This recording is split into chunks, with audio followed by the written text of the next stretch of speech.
It's 6:21 here in Kingston, Jamaica. What time is it in your time zone, wherever you're watching? Thank you very much to the folks on YouTube. Good morning. It is 23 degrees Celsius in Kingston already. That means it's going to be a warm day, so you can dress appropriately. Yeah. Of course, it is right in time for your daily dose of headlines with your Tika Proctor. Good morning, Teeks. Morning. How are you? Hi, Tika Proctor. How are you? How are you? TK How's your neck?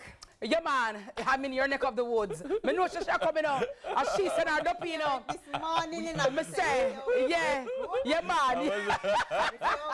Good to me. Yeah, but say when I'm here, you know, said TK said her duppy from over dressing room, come back straight into my neck. But it's all right. God have a plan for everybody. I think I'm going to stay off the show tomorrow. Dennis, looking forward to seeing you, you know. But it's a good thing that it's not really hurting that bad. You understand? Yeah, What's hard to know? What is it? Not that. Let's jump into the headlines, Yes. man. Ma'am. Yes. We'll keep your neck straight for Definitely. that one. Ready? So, healthcare workers denounce violence Definitely. against colleague through protest. Nurses and healthcare workers in the corporate area staged a peaceful protest yesterday morning to denounce violence and injustice and call for stronger protections for women across the nation. Joining the demonstration were Minister of Health and Wellness, Dr. Christopher Tufton, and Minister of Culture, Gender, Entertainment and Sport, Olivia Babsy-Grange. Both officials stressed that violence against women, particularly those serving and caring for our nation, is unacceptable. The protest was sparked by, of course, the disturbing incident on May 12, in which 65-year-old St. Andrew businessman Robert Bell was caught on video assaulting a nurse during a road rage encounter. Bell now faces several charges, including assault occasioning bodily harm, assault with intent to cause grievous bodily harm, common law assault, and 2 counts of firearm possession with intent to injure. I commend the nurses for their marches today and the protests. It was also great that the ministers were there. My thing, though, is TK. I find that a lot when these incidents happen, it's a 9-day wonder, right? And we protest and we talk, but then there is no implementation of same. And it's like we just go back to regular scheduled programming. And I just don't want this time for it to be another incident where it just gets lost in transition.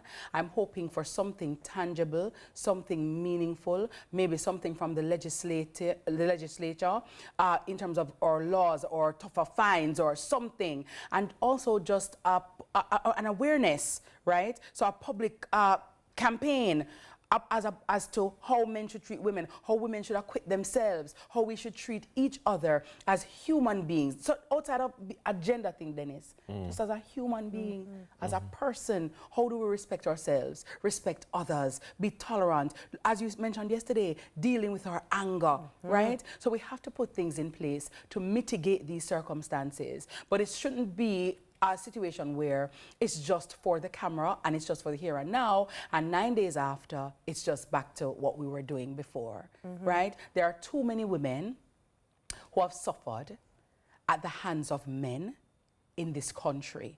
We have a problem, we have a rape culture, we have a pedophilia culture, we have a femicide issue, we just have a problem with anger and we're not talking about it. And a lot of people know it, but we gloss over it or we want to hide it. We want to sweep it under the carpet. What we've endured over the years as women is not normal. And I will say to women too, you know, many women I've never faced that personally, right? But it doesn't mean that you can't empathize, and it doesn't mean that it cannot knock at your door as well. So don't feel too safe and too protected like it could never be you. I'm sure that that nurse never in her wildest dreams thought that that would happen to her, right? And so we need to do something, have a public campaign, have some kind of intervention, and we need to deal with this issue and these issues head on and deal with it in a meaningful and a wholesome way. You know what's funny? You both were just talking about the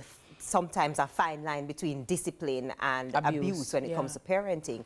And, you know, maybe we don't even think that these things, how these things manifest later in life. Yeah. Because there are children who in homes, as they do something, you just get a box, you just get a lick, you just get shouted at. And so they see, oh, anger is normal. you know, lashing out is normal. Oh, this is how I deal with things. And so, just like you said, in terms of interventions, even programs for parenting and how to parent and how to manage emotions in children so that they can grow up to be able to manage it as adults. So, well, but I'm happy that their presence was felt.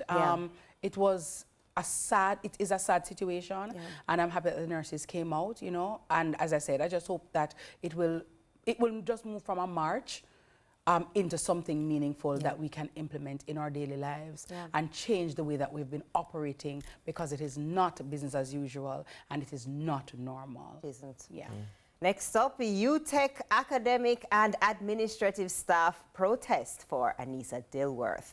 In a separate demonstration, academic and administrative staff from the University of Technology, Jamaica, UTech, also took to the streets yesterday morning to advocate for women's rights and an end to gender-based violence. This protest followed the discovery of skeletal remains at a beach in Portmore, St. Catherine, believed to be those of missing UTech student Anissa Dworth, who was last seen on May 6, 2025. UTech President Dr. Kevin Brown expressed deep sorrow over the incident, calling it a painful reminder of the urgent need to address crime and violence in society. Anissa was a student in the Bachelor of Science in Pharmaceutical Technology program. The university has made counseling services available to students and staff and is reviewing campus security measures, especially for those living off campus. Dr. Brown also shared that the UTech community continues to hold Anissa's family in their thoughts during this difficult time. Yeah. Another promising young lady again, life taken, cut short. And these are the things, you know, Dennis, when I look at a young lady like that, when I saw the photograph and the missing, and I'm like, oh my God, I hope they find her. I hope she's returned safely. And now our family has to live with this. And when these acts of violence happen, the family is never the same. Never. Your classmates are never the same. Your school population is never the same, because always Anissa is going to be in our thoughts. You know what I mean? And so whenever these topics come up, TK, and Dennis, I don't know, but when you look at social media, there are so many women who can also raise a hand to say, you know what, actually me too. It happened to me as well. Some women, a lot of these things have happened to them, but they've been kept quiet. They are, you know, hush hush. But when these things happen, so many women come out of the woodwork, and you're like, really? Wow, we have a problem. We do. Because so much woman could not tell lie. For what reason? In relation to the case of Miss Dworth, I remember when she just was reported missing, I mean, CCN, of course, published something, and I remember I got a call from my sister in Atlanta and said, have you guys seen anything about a young girl? She's missing, we can't find her.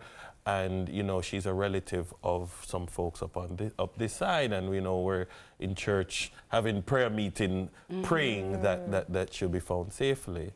And so I told her, yeah, man, we're on the case, and I'll give you any updates as they come.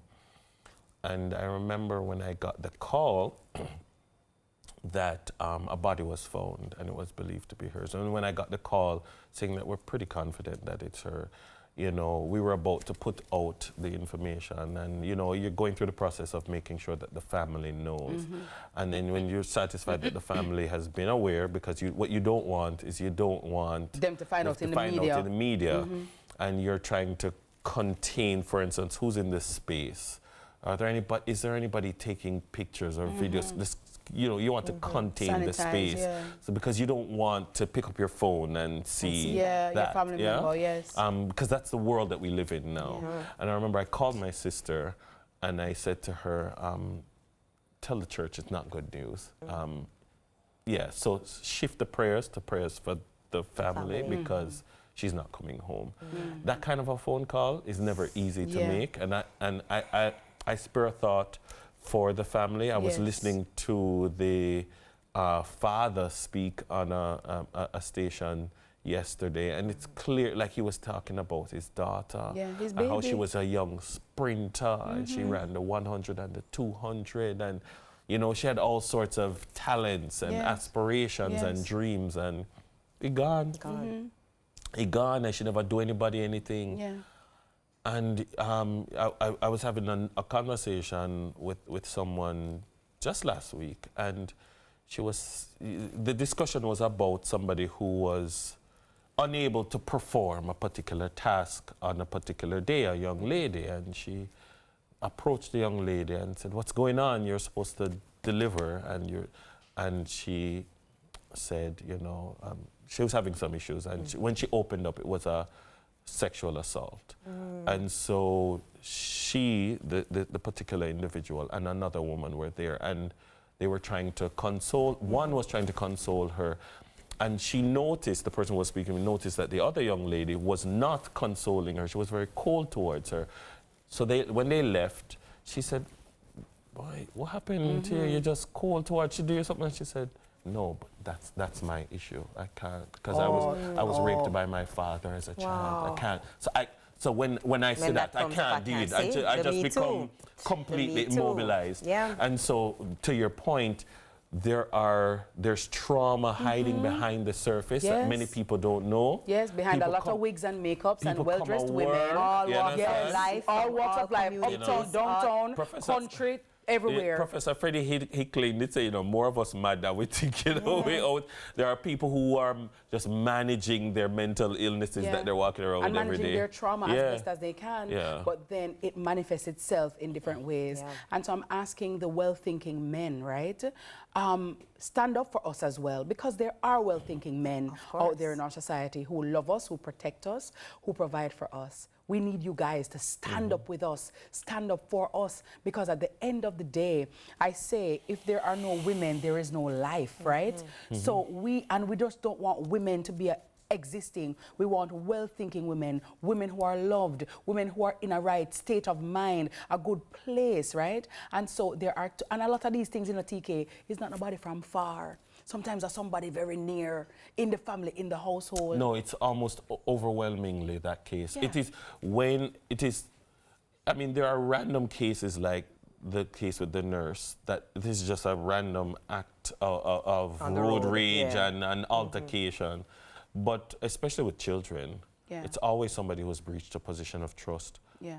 Almost always somebody who you left them in your care, somebody in proximity to a relationship of trust, like a neighbor who, to the yard where you trust the person. Yes. So again, I'd say be careful of who you leave your children with.